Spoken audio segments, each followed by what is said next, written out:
नमस्कार, मैं नवीन आप सभी का बहुत बहुत स्वागत करता हूं समसामयिकी घटना चक्र के ऑफिशियल यूट्यूब चैनल पे। और कैसे हैं आप सभी लोग। सो गाइस, जैसे कि हम लोगों ने पिछले लेक्चर्स में राज्य सरकार के संदर्भ में योजनाओं के ऊपर बात करी थी, उसी श्रृंखला को आगे बढ़ा रहे हैं। कुछ और योजनाएँ हैं जो चर्चित में हैं, चर्चा में हैं। और जैसे कि मैंने आपको बताया था कि भारत की आज़ादी के बाद से लेके कुछ योजनाएँ जो हमारे लिए महत्वपूर्ण हैं, जो बहुत चर्चा में रहीं, है ना। कुछ असफल भी रहीं, कुछ सफल भी रहीं। और 2014 के बाद से कुछ इंपॉर्टेंट योजनाएं, 2014 मैंने आपको बताया था क्यों कहा, क्योंकि प्रधानमंत्री मोदी जी का ये दूसरा लगातार कार्यकाल है ना। तो वहाँ पे जो जो योजनाएं सामने हैं उनके ऊपर हम लोग बात करेंगे। इनको रटना नहीं है गाइस, ध्यान दीजिएगा। एक जगह इनको नोट्स बनाइए और उनको बार बार देखिए। 2 से 3 प्रश्न ही यहाँ से 2 से 3 पॉइंट के ऊपर ही प्रश्न देखने को आते हैं कि कब शुरू हुई योजना, कब प्रारंभ हुई, उद्देश्य क्या था और उसके संदर्भ में क्या क्या तथ्यात्मक पॉइंट हैं जो आपको ध्यान रखने हैं। ठीक है, देखिए नेक्स्ट योजना की तरफ हम लोग मूव कर रहे हैं। अगली योजना जो हम लोग डिस्कस करेंगे वो है उत्तर प्रदेश के अंतर्गत युवा संगम पोर्टल योजना। अब इसके अंतर्गत आपको ध्यान रखना है कि कब शुरू हो रही है, इसके संदर्भ में क्या क्या तथ्यात्मक पॉइंट हैं। तो दिसंबर 2017 को उत्तर प्रदेश के मुख्यमंत्री, आप नाम जान ही रहे हैं, योगी आदित्यनाथ ने शास्त्री भवन में, ठीक है, युवा संगम नाम वेबसाइट ध्यान देखेंगे, युवा संगम.in की शुरुआत की। दिसंबर 2017 में योगी आदित्यनाथ जी ने उत्तर प्रदेश के अंतर्गत। तो पहला पॉइंट क्या ध्यान रखेंगे कि कब किया उन्होंने, 2017 में।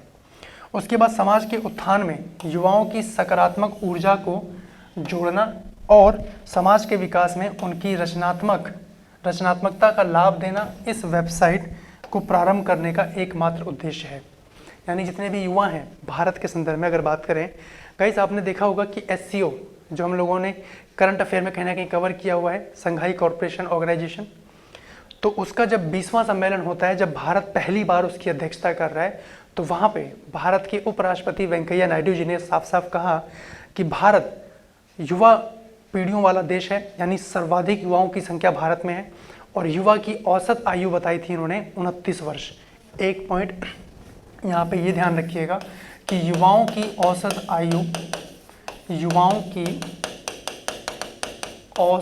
आयु कितनी बताई गई है, तो 29 ईयर्स बताई गई है। ये पॉइंट पहले यहाँ पे ध्यान रखेंगे।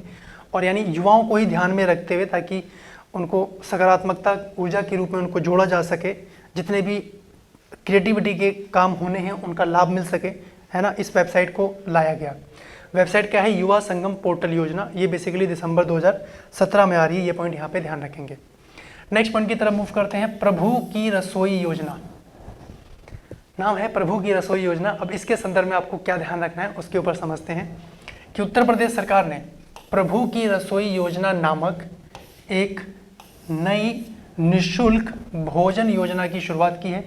जैसे गाइज आपने सुना होगा मिड डे मील योजना, सुने हैं, मिड डे मील योजना, मध्याह्न भोजन योजना, मिड डे मील कहाँ शुरू की गई थी सर्वप्रथम, तमिलनाडु। इसके संदर्भ में ये लोकेशन आप लोग ध्यान रखेंगे, सबसे पहले कहाँ शुरू की गई, तो तमिलनाडु। सबसे पहले कहाँ शुरू की, तमिलनाडु। भोजन से संबंधित है और निःशुल्क योजना की शुरुआत हुई है प्रभु की रसोई, और कहाँ शुरू हुई है, उत्तर प्रदेश में शुरू हुई है। ध्यान दीजिएगा, यह योजना अगस्त 2017 में, इसका ईयर याद रखेंगे, जहाँ डेट की आवश्यकता होगी वो मैं आपको बताऊंगा, जहाँ पे डेट याद रखनी है। और जहाँ पे डेट का कंसेप्ट नहीं रहेगा, मंथ और ईयर याद रखिएगा आप लोग, ठीक है।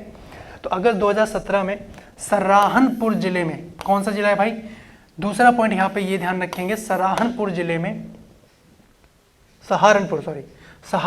में प्रारंभ हुई प्रभु की रसोई योजना। सहारनपुर जिला वही है जो उत्तर प्रदेश में संतरों के लिए प्रसिद्ध है ना। संतरों की खेती कहाँ देखने को मिलती है, तो सहारनपुर, ठीक है। दूसरा पॉइंट यहाँ ध्यान रखेंगे। उसके बाद इस योजना का मुख्य उद्देश्य क्या है कि समाज के गरीब वर्ग के लोगों को दिन में एक बार निःशुल्क भोजन प्रदान करना। कितनी बार भोजन प्रदान करने की व्यवस्था की गई है, तो एक बार प्रदान करने की व्यवस्था की गई है। प्रभु की रसोई योजना सहारनपुर, ठीक है जी। कब शुरू हुई, अगस्त 2017 में, और सहारनपुर जिले में है। और आपको यहाँ पे दूसरा पॉइंट क्या ध्यान रखना है कि कितनी बार भोजन की व्यवस्था इसके अंतर्गत की गई है, कि एक बार तो निःशुल्क भोजन इसमें दिया जाएगा, ठीक है। तो ये पॉइंट आपको यहाँ पे ध्यान रखना है। नेक्स्ट पॉइंट की तरफ बात करें। नेक्स्ट देखिएगा, स्वतः रोजगार योजना। स्क्रीनशॉट ले लिया कीजिएगा। स्क्रीनशॉट ले लिए होंगे इससे पहले जो हमने डिस्कस किया। प्रभु की रसोई योजना, मिड डे मील प्रोग्राम ध्यान रखेंगे, है ना। मध्याह्न भोजन योजना, मध्याह्न मतलब मिड डे, पूरे दिन का आधा दिन। मध्याह्न भोजन योजना जो है तमिलनाडु में सबसे पहले शुरू हुई, उसके बाद कई राज्यों में देखने को मिली। नेक्स्ट देखें, स्वतः रोजगार योजना। अब इसके संदर्भ में आपको क्या ध्यान रखना, नाम से ही पता लग रहा है रोजगार के संदर्भ में है। इस योजना का क्रियान्वयन वर्ष 1980-81 से किया जा रहा है और इसमें गरीबी रेखा के नीचे, ध्यान दीजिएगा, गरीबी रेखा के नीचे जनजातीय वर्गों के लिए स्वरोजगार पर बल दिया जाता है। जो गरीबी रेखा के नीचे जनजातीय वर्ग हैं उनके लिए बेसिकली स्वतः रोजगार योजना लाई गई है। अब गरीबी रेखा के नीचे जो हैं इसका निर्धारण कैसे होगा, मैं उम्मीद कर रहा हूँ आपको पता होना चाहिए। अगर नहीं जान रहे हैं तो ध्यान रखेंगे, मैं कई बार डिस्कस कर चुका हूँ। तो एक समिति बनी एस तेंदुलकर समिति, एस तेंदुलकर सचिन तेंदुलकर नहीं, सुरेश तेंदुलकर समिति। दूसरी बनी लक्कड़वाला समिति, लक्कड़वाला समिति। ये दो समितियां हैं जो गरीबी रेखा के नीचे जो हैं उनका निर्धारण करती हैं। और यहाँ पे किसके बारे में, एक स्पेशल वर्ग के बारे में बात कही गई है, जनजातीय वर्ग। ठीक है जी। उसके बाद इस योजना के अंतर्गत 7 लाख रुपए लागत राशि तक की कृषि और गैर कृषि क्षेत्र की परियोजनाओं का वित्त पोषण किया जाता है। इसमें उद्योग, सेवा, पशुपालन, व्यवसाय आदि सम्मिलित किए जाते हैं। तो ये सब कहीं ना कहीं इसके अंतर्गत हैं, आपको ध्यान रखना है। सबसे पहला पॉइंट ध्यान रखेंगे कि भाई ये कब शुरू की गई, कब से इसको शुरू किया गया है। दूसरा पॉइंट ध्यान रखेंगे, गरीबी रेखा के नीचे जो जनजातीय वर्ग हैं उनके लिए लाया गया है ताकि उनको स्वरोजगार पर उनको बल दिया जा सके। और गरीबी रेखा की बात आई है तो इसके संदर्भ में इसका निर्धारण कौन करता है कि गरीबी रेखा के नीचे कौन कौन है। दो समितियां बहुत बहुचर्चित हैं, एस तेंदुलकर यानी सुरेश तेंदुलकर, और दूसरी समिति है लक्कड़वाला समिति। ठीक है, यहाँ पे ये पॉइंट ध्यान रखेंगे। और मैंने आपको बताया होगा गाइस कि अगर कोई गरीबी रेखा के नीचे है कैसे पता लगाएंगे। अगर ग्रामीण क्षेत्रों की बात कर रहे हैं, ग्रामीण क्षेत्र का कोई भी व्यक्ति, मैं जो बोल रहा हूँ उसको नोट कीजिएगा, ग्रामीण क्षेत्र का कोई भी व्यक्ति यदि 2400 कैलोरी से कम उपभोग करता है तो वह गरीबी रेखा के नीचे माना जाएगा। उसके बाद शहरी की बात करें, शहरी क्षेत्र में प्रत्येक वह व्यक्ति जो 2100 कैलोरी से कम ग्रहण करता है वह गरीबी रेखा के नीचे माना जाएगा। तो दो से तीन डायमेंशन जो करंट से और आपके इस योजना से संबंध रखते हैं, आपको ध्यान रखना है। ठीक है, नेक्स्ट पॉइंट की तरफ बात करते हैं। इसका स्क्रीनशॉट ले लीजिए पहले। नेक्स्ट पॉइंट देखिए, आदर्श नगर योजना। आदर्श नगर योजना की बात करें तो यह योजना वर्ष 2007-8 में प्रारंभ की गई और इसका उद्देश्य क्या था कि ग्रामीण अवस्थापना सुविधा को बढ़ावा देना। आदर्श नगर योजना, भाई एक आदर्श नगर योजना का निर्माण करना है तो उसके लिए क्या महत्वपूर्ण होगा कि ग्रामीण अवस्थापना सुविधा को बढ़ावा देना। अवस्थापना मतलब जो भी बेसिक चीज़ें हैं, जो भी आधारभूत संरचना के स्तर पे जो भी चीज़ें चाहिए उन सबको पूरा करवाना, फुलफिल करना। ठीक है, इस योजना के अंतर्गत ग्रामीण स्थानीय निकायों में जो भी ग्रामीण स्थानीय संस्थाएं हैं जो भी, उसमें अवस्थापना संबंधी विकास को बढ़ावा देना।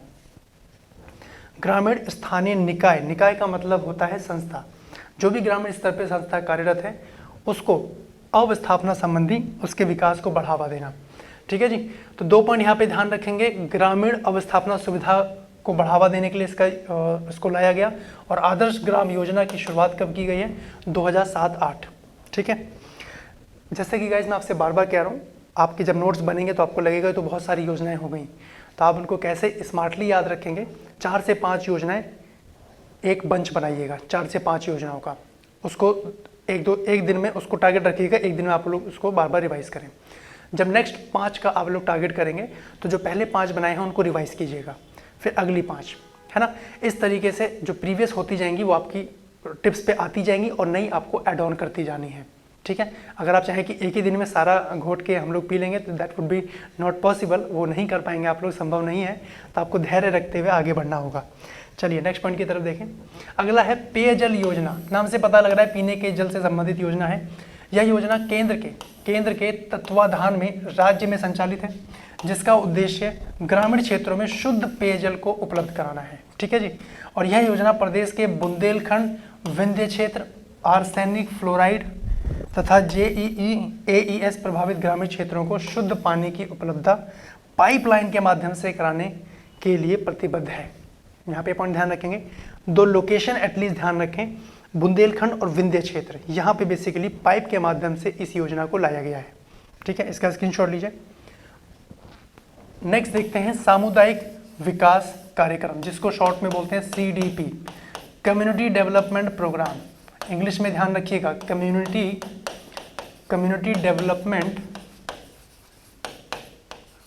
Development programme. ठीक है जी।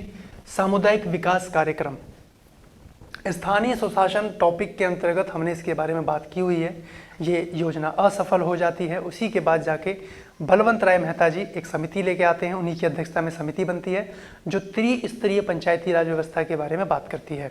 तो आइए देखें जरा, ग्रामीण समाज का विकास या प्रगति को बढ़ावा देने के मूल मंत्र को ध्यान में रखकर 2 अक्टूबर 1952, ये डेट नहीं भूलना है भाई, ये डेट मैंने आपसे कहा, जो डेट मैं बताऊंगा वो डेट नहीं भूलना। 2 अक्टूबर 1952 को एक प्रभावी योजना, सामुदायिक विकास योजना शुरू की गई।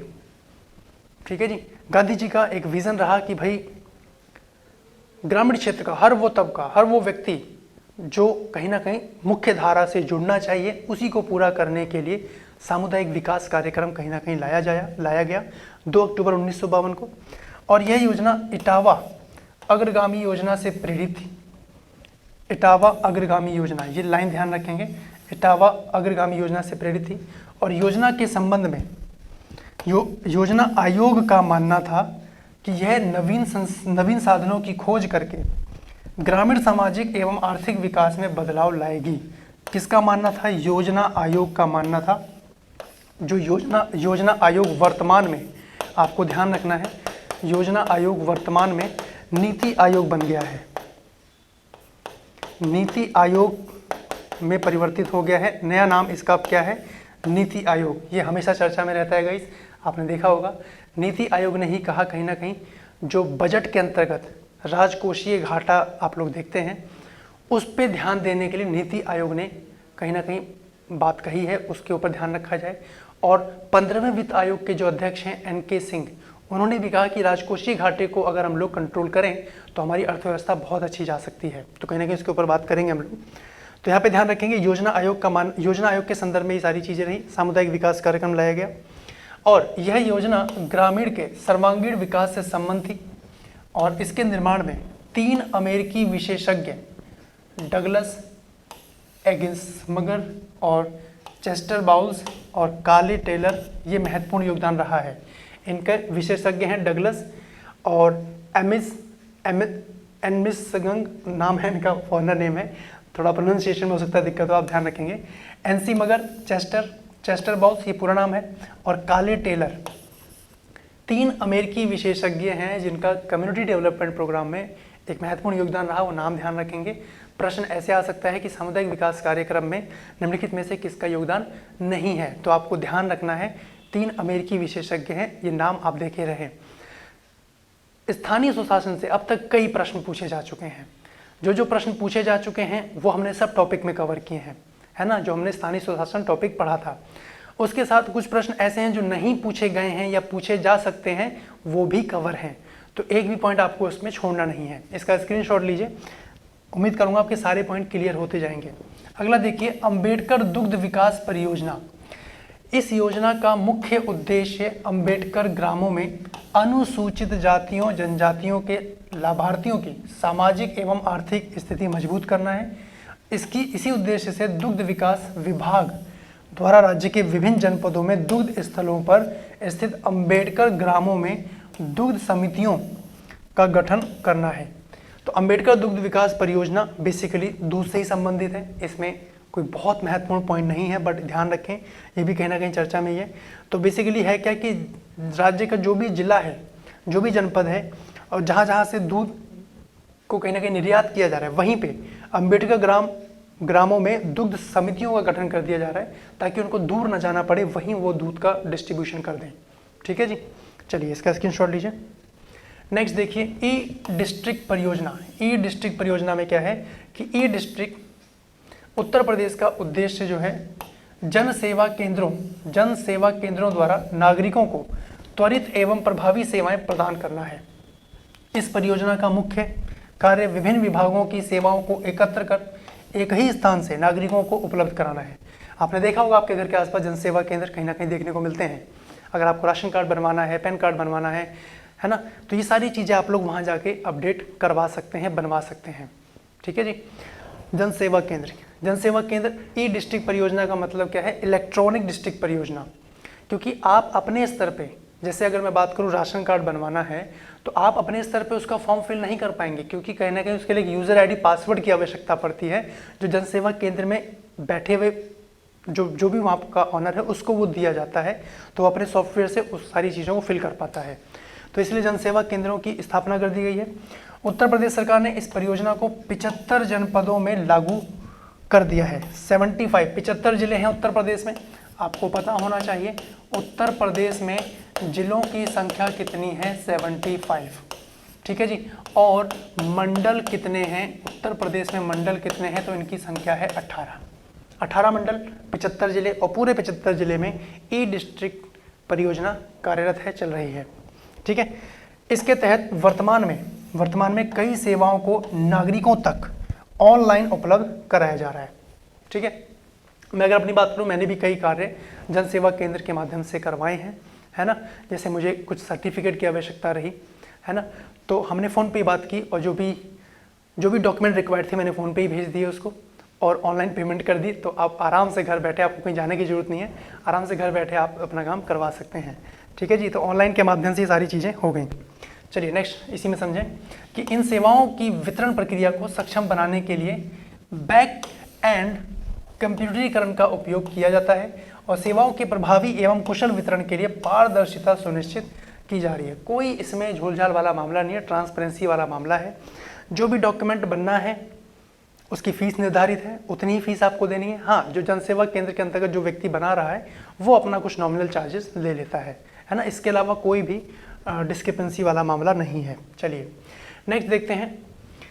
अब ध्यान दीजिएगा, अब हेडलाइन डालेंगे आप लोग, महिला कल्याण योजनाएं। महिलाओं के संदर्भ में महिलाओं के कल्याण के लिए कौन कौन सी योजनाएं हैं जो आपको ध्यान रखनी है। आपने देखा होगा उत्तर प्रदेश सरकार की जो योजनाएं हैं, मैंने उसको कई खंडों में डिस्ट्रीब्यूट किया था, जहाँ पे स्वास्थ्य से संबंधित योजनाएं थी, रोजगार से संबंधित योजनाएं थी, महिलाओं के कल्याण से संबंधित योजनाएं थी। अब हम उस पॉइंट की तरफ बात कर रहे हैं, है ना।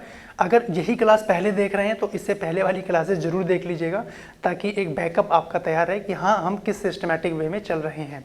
ठीक है। तो मुख्यमंत्री सक्षम सुपोषण योजना, पहली योजना जो इसके अंतर्गत आपको ध्यान रखनी है, मुख्यमंत्री सक्षम सुपोषण योजना किनके कल्याण के विकास के लिए है, तो महिला कल्याण के विकास के लिए है। उत्तर प्रदेश राज्य सरकार द्वारा महिलाओं व बच्चों में कुपोषण की समस्या से निपटने हेतु इस योजना की शुरुआत की गई।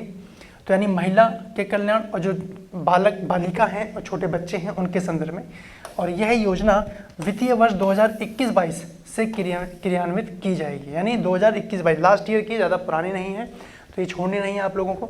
ठीक है। उसके बाद इस योजना के अंतर्गत ड्राई राशन के साथ साथ आंगनबाड़ी केंद्रों पर पंजीकृत 6 माह से 5 वर्ष तक चिन्हित कुपोषित बच्चों और एनीमिया ग्रस्त 11 से 14 वर्ष के स्कूल न जाने वाले किशोरी बालिकाओं को अतिरिक्त पोषण प्रदान किए जाने की इसमें व्यवस्था की गई है। आंगनवाड़ी की बात करेंगे तो आपने देखा होगा, आपके घर के आसपास होगा, तो कुछ ना कुछ पौष्टिक आहार के रूप में वहाँ से चीज़ें मिलती रहती हैं, चाहे वो दलिया है, चने हैं, है ना, चाहे वो दाल हैं, तो कुछ पौष्टिक आहार से वहाँ से मिलता रहता है, ताकि कहीं ना कहीं जो कुपोषण की जो समस्या आ रही है, क्योंकि कुपोषण की समस्या आती कैसे है, आप लोग जानते हैं कि अच्छा डाइट, बैलेंस डाइट नहीं होती है, खान पान अच्छा नहीं होता है, जिसके चलते कहीं ना कहीं शरीर में खून की कमी हो जाती है। एनीमिया का मतलब क्या है, शरीर में खून की कमी हो जाना। एक अच्छी बैलेंस डाइट अगर आप लोग रखते हैं, क्योंकि शरीर गाइस एक पेड़ की तरह है, अगर आप लोग इसको सींचेंगे नहीं तो ये भी नहीं फल फूल पाएगा, है ना। तो आपको नियमित रूप से, मानव शरीर है जाहिर सी बात है, तो आपको नियमित रूप से पानी खाद सब देना पड़ेगा ताकि बढ़िया आप लोगों का विकास हो। तो कहीं ना कहीं मुख्यमंत्री सक्षम सुपोषण योजना जो है ये आपकी इसके अंतर्गत ध्यान रखेंगे। चलिए नेक्स्ट पॉइंट की तरफ बात करें। अगला है मुख्यमंत्री सामूहिक विवाह योजना। मुख्यमंत्री सामूहिक विवाह योजना ये भी महिलाओं के संदर्भ में ही है। उत्तर प्रदेश मंत्रिमंडल द्वारा 3 अक्टूबर 2017, ये डेट याद रखिएगा, पहला पॉइंट यहाँ पे डेट याद रखेंगे, को मुख्यमंत्री सामूहिक विवाह योजना शुरू किए जाने का निर्णय किया गया। और इस योजना में प्रदेश के सभी वर्ग के बीपीएल व्यक्तियों की पुत्रियों की शादी हेतु ये कहीं ना कहीं संचालित किया जा रहा है। बीपीएल मतलब वही गरीबी रेखा के नीचे, बिलो पॉवर्टी लाइन। बीपीएल का मतलब क्या होता है? बीपीएल का मतलब होता है बिलो पॉवर्टी लाइन, यानी गरीबी रेखा के नीचे। और इनका निर्धारण कौन करेगा? 2 समितियां हैं, एस तेंदुलकर और लकड़वाला समिति। ठीक है जी। कैलोरी ध्यान रखेंगे, ग्रामीण क्षेत्रों में 2400, शहरी क्षेत्रों में 2100 कैलोरी, वो हम लिख चुके हैं। और बीपीएल यानी गरीबी रेखा के नीचे जो भी व्यक्ति हैं उनकी पुत्रियों की शादी के लिए यहाँ पे बात कही गई है। 3 अक्टूबर 2017 को शुरू हुआ और इस कार्यक्रम में पात्र कन्या जो है उत्तर प्रदेश का मूल निवासी होना चाहिए। न्यूनतम 10 जोड़ों का होना अनिवार्य है। न्यूनतम 10 जोड़ों का होना इसके अंतर्गत अनिवार्य है, यहाँ पे ध्यान रखिएगा। ठीक है, चलिए इसका स्क्रीनशॉट लीजिए। नेक्स्ट पॉइंट देखते हैं। इसी में कार्यक्रम के अंतर्गत जिला अधिकारी द्वारा नगरीय निकाय, क्षेत्र पंचायत, जिला पंचायत, शासकीय, अर्धशासकीय, स्वैच्छिक संस्थाओं को अधिकृत किया जाना है इसके अंतर्गत। अगला देखते हैं आशा ज्योति केंद्र। अगला है आशा ज्योति केंद्र। ठीक है जी।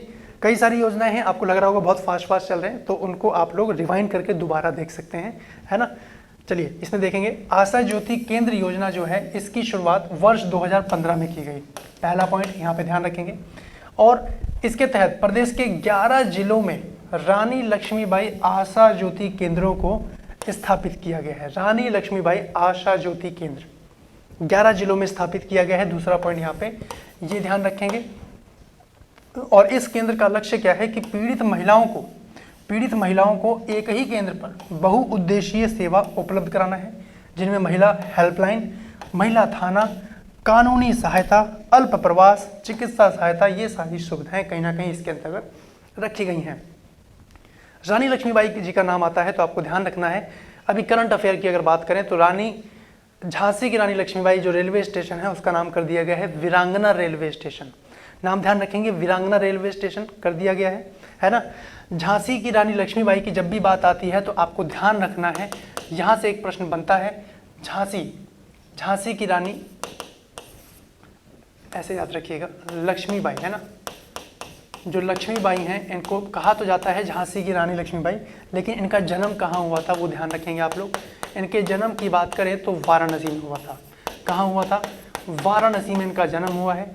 और ये वीर गति को प्राप्त हुई, यानी इनकी मृत्यु कहाँ हो रही है? तो ग्वालियर में इनकी मृत्यु हो रही है। 2 पॉइंट यहाँ पे आप लोग ये ध्यान रखेंगे। ठीक है जी।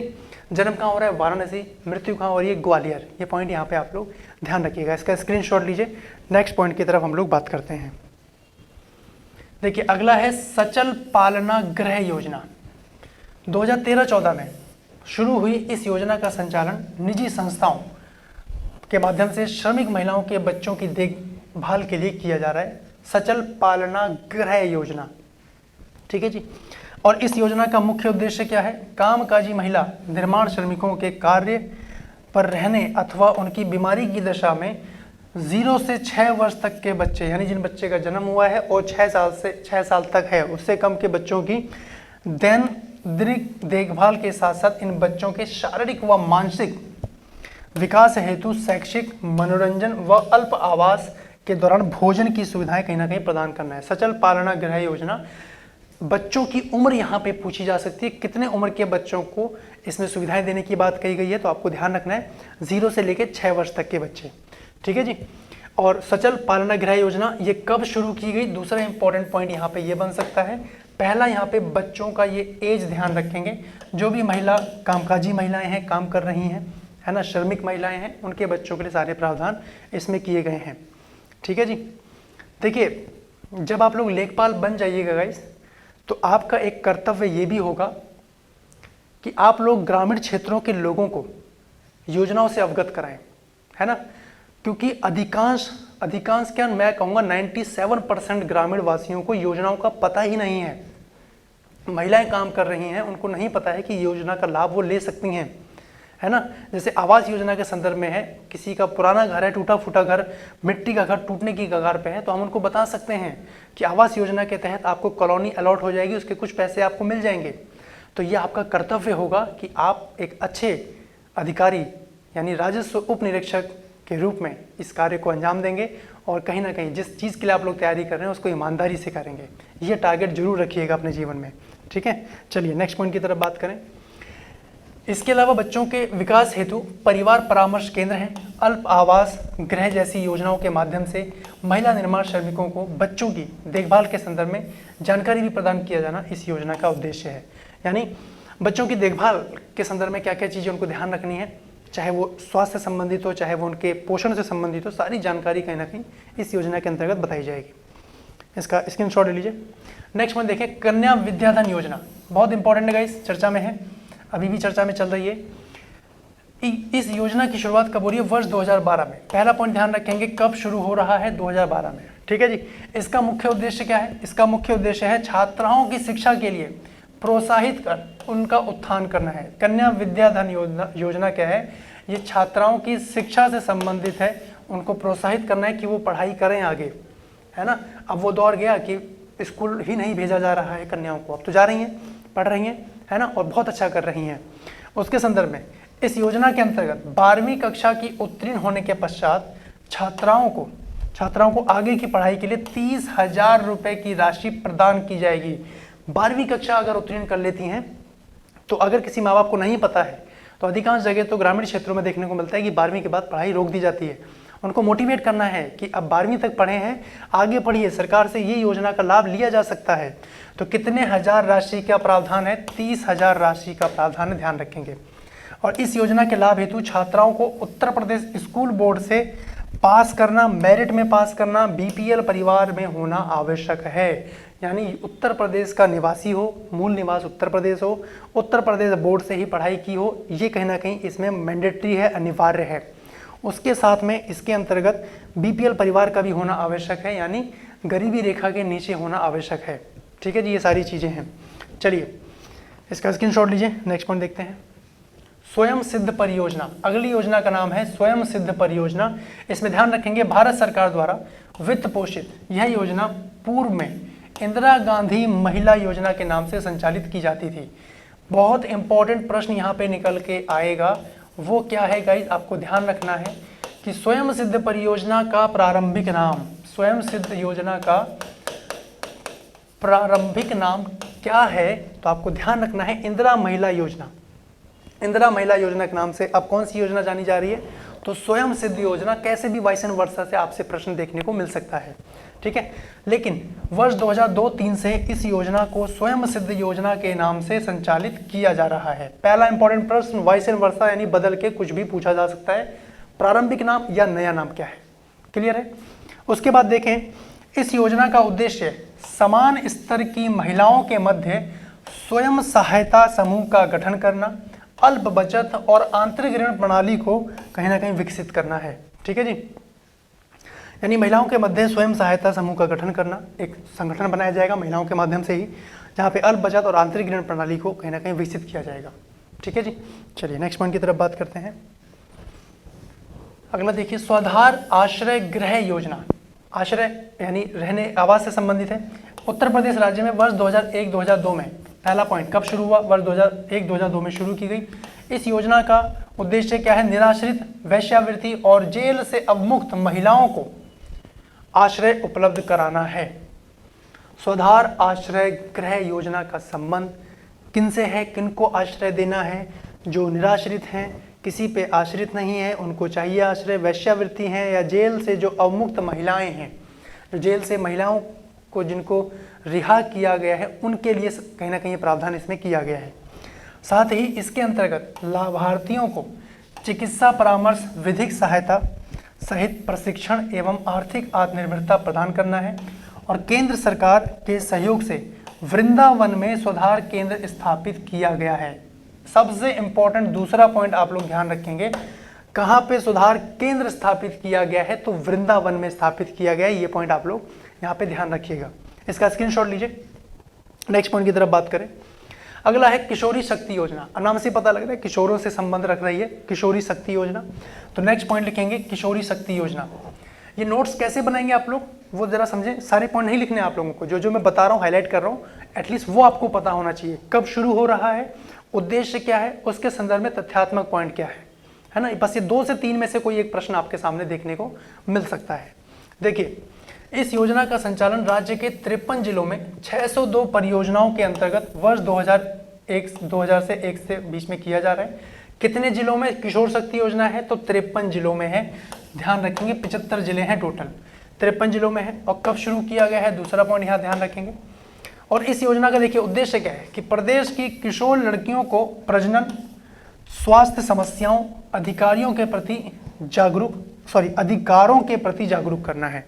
ठीक है, प्रजनन से संबंधित कोई है, यानी कोई गर्भवती है महिला, उसके संदर्भ में उसके स्वास्थ्य से संबंधित कोई मामला है, या उसके कोई भी अधिकार हैं जो उसके राइट्स होने चाहिए, उसके संदर्भ में कहीं ना कहीं जागरूक करना है, इसका उद्देश्य है। ठीक है, और यह योजना पहले से चल रही है, किशोर बालिका योजना का एक स्वरूप है। बेसिकली किशोर बालिका योजना जो कहीं ना कहीं पहले से चलती हुई आ रही है, उसी का एक स्वरूप किशोरी शक्ति योजना के रूप में है, जिसे केंद्र प्रायोजित एकीकृत बाल विकास सेवाएं ICDS योजना के तहत एक घटक के रूप में लागू किया जा रहा है। ठीक है, तो यहाँ से 2-3 पॉइंट आप ध्यान रखेंगे। क्या ध्यान रखेंगे, कितने जिलों में चल रही है, कब शुरू की गई, उद्देश्य क्या है, ये 2 से 3 पॉइंट आप लोग यहाँ पे ध्यान रखेंगे। क्लियर है जी, इसका स्क्रीनशॉट लीजिए।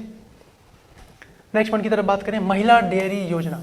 महिला डेयरी योजना, ठीक है, वर्ष 1996-97 में दुग्ध विकास विभाग द्वारा इस योजना की शुरुआत की गई थी।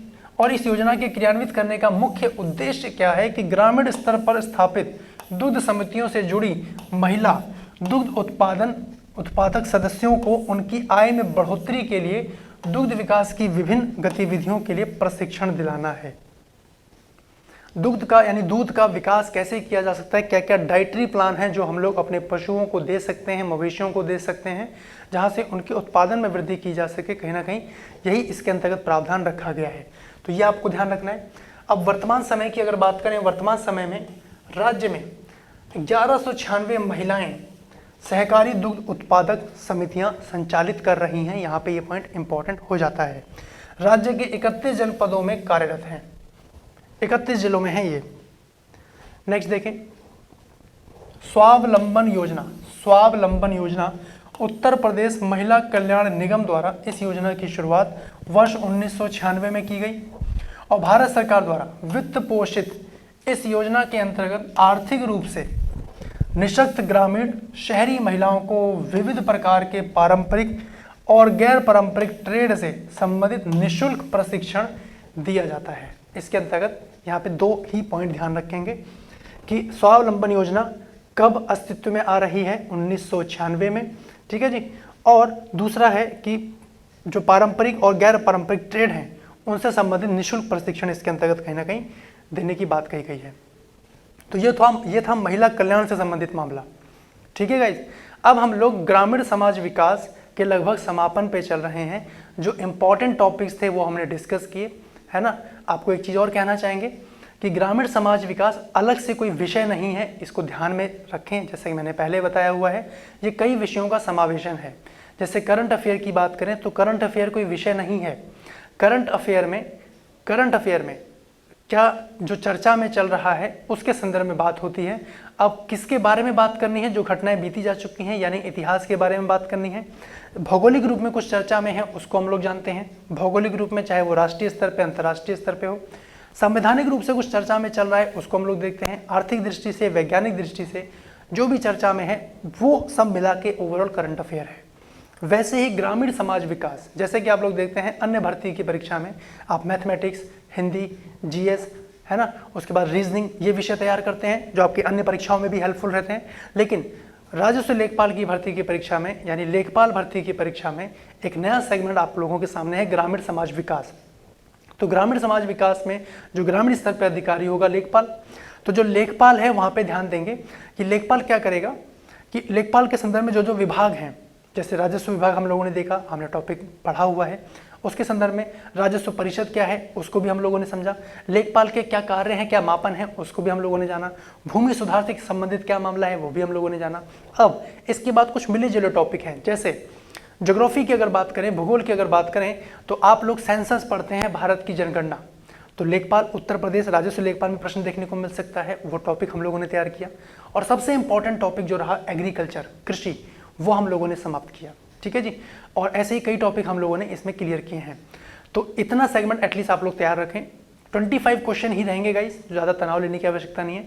तो 25 में से एटलीस्ट आप लोग 22 क्वेश्चन आप लोग अटेम्प्ट कर पाएंगे, that would be more than enough, जो आपके सिलेक्शन के लिए कहना कहीं सफिशिएंट है। ठीक है जी। तो अब जैसे कि हम लोगों ने महिला योजना के संदर्भ में बात करी, महिलाओं के कल्याण के संदर्भ में जो जो योजनाएं रही उसको देखा हम लोगों ने। अब हम बात करते हैं बाल विकास योजनाओं के संदर्भ में। ठीक है जी। अब बाल विकास, बालकों के विकास के लिए कौन कौन सी योजनाएं इंपॉर्टेंट हैं उसको देख लेते हैं। देखिए, सबसे पहला पॉइंट जो आप लोग ध्यान रखेंगे, उत्तर प्रदेश मुख्यमंत्री बाल सेवा योजना जो है, ये इस योजना की शुरुआत मई 2021 में हुई है। बिल्कुल लेटेस्ट प्रश्न है, ध्यान रखेंगे। पहला पॉइंट यहाँ पे, ये कब शुरू हुई? मुख्यमंत्री बाल सेवा योजना 2021, मई 2021 है ना। राज्य सरकार द्वारा कोविड-19 महामारी के कारण निराश्रित हुए बच्चों के भरण पोषण, शिक्षा व सुरक्षा की हेतु ये की गई। बेसिकली जिन फैमिली का निधन हो गया, उनके बच्चे हैं और फैमिली नहीं है, माता पिता का निधन हो गया कोविड-19 के चलते, तो कहीं ना कहीं उनके लिए इस योजना को लाया गया। किस योजना को? नाम ध्यान रखेंगे, मुख्यमंत्री बाल सेवा योजना। ठीक है जी। इस योजना के अंतर्गत 0 से 18 वर्ष की आयु वर्ग के बच्चे जो उत्तर प्रदेश के मूल निवासी हैं वो सभी इसके पात्र होंगे। वो सभी के सभी इसके पात्र होंगे। जो भी योजना आती है गाइस, उसके गलत इस्तेमाल को पहले कहीं ना कहीं लागू कर दिया जाता है। लागू इन द सेंस कि अब जैसे यहाँ पे योजना में प्रावधान किया गया कि कोविड-19 से जो जाएगा, जो व्यक्ति का निधन होगा, उसके 0 से लेकर 18 साल तक के बच्चों को ही दिया जाएगा। अब क्या कोविड-19 से पहले लोग नहीं मना करते थे? थिंक अबाउट इट, वो मर रहे हैं तो उनको भी कहीं ना कहीं कोविड-19 पॉजिटिव दिखा के ये लाभ लेने का प्रयास किया गया। ऐसे बहुत सारे केसेस देखने को आए, बट ठीक है, वो जो गलत काम कर रहे हैं वो उसके अनुसार भुगतेंगे। लेकिन आप लोगों को ध्यान रखना है कि कोविड-19 की महामारी के कारण जो भी निराश्रित बच्चे हुए हैं, उनके भरण पोषण, शिक्षा और उनकी सिक्योरिटी, सुरक्षा के ऊपर कहीं ना कहीं इसमें बात कही गई है। तो यहाँ पे ये पॉइंट ध्यान रखेंगे। दूसरा है 0 से 18 वर्ष तक की आयु का प्रावधान, ये इसके अंतर्गत रखा गया है। और इसमें इस योजना के तहत सरकार क्या करेगी? बच्चे के वयस्क होने तक उनके अभिभावक देखभालकर्ता को प्रति माह 4000 की वित्तीय सहायता भी देगी। ठीक है जी। 4000 रुपए की वित्तीय सहायता का प्रावधान प्रति माह किया गया है। तीसरा पॉइंट इसमें ये ध्यान रखिएगा। ठीक है। इस योजना के तहत परिवार की वार्षिक आय 3 लाख तक निर्धारित की गई है। 3 लाख तक निर्धारित की गई है वार्षिक आय परिवार की। ठीक है। उसके बाद इस योजना के तहत निराश्रित बालिकाओं की 18 वर्ष की आयु के पश्चात शादी हेतु, उनके शादी के लिए भी कहीं ना कहीं 1,01,000 प्रदान किए जाएंगे सरकार के द्वारा। ये सबसे कहीं ना कहीं बेस्ट पॉइंट है, आपको यहाँ पे ध्यान रखना है। ठीक है जी। तो आप अपने आप को लेखपाल समझिए कि आप आधे लेखपाल बन चुके हैं। अब आधा काम रह गया एग्जाम देना। पेट की परीक्षा आपने क्रैक की ही है ना। तो अब आधा कार्य क्या बच गया है? लेखपाल की परीक्षा देना। ये सारी योजनाओं को कंठस्थ कर लीजिएगा कि आप अब ग्रामीण क्षेत्र में जा रहे हैं, आपको उनको अवगत कराना है। बहुत ऐसे केसेस आपको मिलेंगे देखने को कि भाई फला घर में उनके माता पिता एक्सपायर हो गए हैं, उनके चाचा वाचा वही देखभाल कर रहे हैं, तब वहाँ पे आप उनको इस योजना का लाभ बता सकते हैं कि भाई ये योजना चल रही है, इस योजना का लाभ लीजिए। क्या क्या चीज़ें रिक्वायर्ड रहेंगी उस सब के बारे में आपको बताना है। उत्तर प्रदेश मुख्यमंत्री बाल सेवा योजना, इसके अंतर्गत लड़कियों के लिए एक विशेष प्रावधान है। 18 साल की उम्र होते ही शादी का भी खर्चा 1,01,000 रुपये मिल जाएगा। बहुत हेल्प हो जाएगा इससे, है ना। और वार्षिक आय का प्रावधान कर दिया गया 3 लाख तक। 4,000 रुपये मंथली प्रतिमाह वित्तीय सहायता दी जाएगी। ऐसे आप लोगों को प्रॉम्प्टली उनको बतानी है सारी चीज़ें। ठीक है। आप ये नहीं समझिए कि आप एग्जाम की तैयारी कर रहे हैं, आप समझिए कि अब आप बिल्कुल ग्राउंड पे जाने वाले हैं। ये सोच के तैयारी कीजिएगा, आधे से ज़्यादा एग्जाम तो वैसे ही क्लियर हो जाता है। ठीक है। प्रेशर लेके तैयारी कीजिएगा तो समस्या बनती है। अगला देखते हैं, बाल श्रमिक विद्या योजना। अब ये देखिए, विश्व बाल श्रम निषेध दिवस के अवसर पर 12 जून 2020 को, इसकी डेट याद रखिएगा गाइस, 12 जून 2020 को उत्तर प्रदेश के मुख्यमंत्री योगी आदित्यनाथ ने बाल श्रमिक विद्या योजना का शुभारंभ किया। और इस योजना के तहत कामकाजी बच्चों को स्कूल भेजने के लिए सरकार क्या करेगी, 1200 रुपये प्रति माह तक वार्षिक अनुदान प्रदान करेगी। बाल श्रमिक विद्या योजना, दूसरा पॉइंट यहाँ पे ध्यान रखेंगे कि जो भी काम कर रहे हैं बच्चे, उनको स्कूल भेजने के लिए कितने रुपए का प्रावधान किया गया, 1200 रुपये प्रति माह तक वार्षिक अनुदान, ये कहीं ना कहीं देने की बात कही गई है। ठीक है जी। और इसके साथ ही योजना के अंतर्गत कक्षा 8, 9, 10 पास करने वाले छात्रों को 6-6 हज़ार रुपये प्रोत्साहन की राशि अलग से देने का प्रावधान किया गया है। कक्षा नंबर ध्यान रखेंगे 8 से लेकर 10 तक, कहीं 12 तक लगा दो। ठीक है, तो दूसरा पॉइंट ध्यान रखेंगे 6-6 हज़ार रुपये का, यहाँ तीसरा पॉइंट 6-6 हज़ार रुपये देने तक का प्रावधान इसमें कहीं ना कहीं किया गया है। और उसके साथ इस योजना के अंतर्गत स्कूल भेजने पर बालकों को 1000 रुपये तथा लड़कियों को 1200 रुपये दिए जाएंगे। ठीक है जी, स्कूल भेजेंगे तो ये प्रावधान कहीं ना कहीं मिलेगा। और आप खुद सोचिए कि आप ग्रामीण क्षेत्र में, क्या आप खुद अपने स्तर पे इतनी योजनाओं के बारे में जानते हैं? तो आपका आंसर होगा नहीं जानते हैं।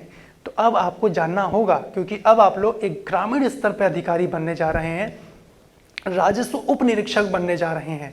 तो आपका ये कर्तव्य दायित्व होना चाहिए कि आप अपने उस ग्रामीण क्षेत्र में कहीं ना कहीं लोगों को अवगत कराएं। क्लियर है जी यहाँ तक?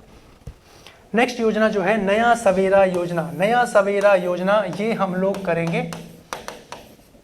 नेक्स्ट क्लास में। ठीक है जी, नया सवेरा योजना, इसको हम लोग नेक्स्ट क्लास में समझ रहे होंगे। हेडलाइन डाल लीजिएगा, इसके संदर्भ में क्या क्या चीज़ें हैं नेक्स्ट क्लास में समझ के इसको आगे की ओर प्रोसीड कर रहे होंगे। क्लियर है जी यहाँ तक? चलिए मिलते हैं फिर आप लोगों से नेक्स्ट लेक्चर में। तब तक के लिए बहुत बहुत धन्यवाद गाइस। अपना ध्यान रखिए, पढ़ाई कीजिए, ईमानदारी से, मेहनत से, शिद्दत से पढ़ाई कीजिए, ताकि फर्स्ट अटैम्प्ट में आप लोग अपना नंबर ले जाएं। ठीक है जी। अवरोध बहुत सारे आएंगे, चाहे वो पारिवारिक हो, सांस्कृतिक हो, राजनीतिक हो, कई सारे अवरोध आएंगे, लेकिन सब पे डटे हुए रहना है और कोई एक्सक्यूज़ नहीं देना है कि मेरे पास तो समय ही नहीं बचता है, मैं घर का काम करता हूँ, करती हूँ। ये समस्या सभी के पास है। उसको मैनेज करते हुए आप स्मार्टली पढ़ाई के लिए समय कैसे निकाल रहे हैं, ये कहीं ना कहीं इंपॉर्टेंट हो जाता है। ठीक है जी, चलिए मिलते हैं फिर। Bye bye, take care, all the best.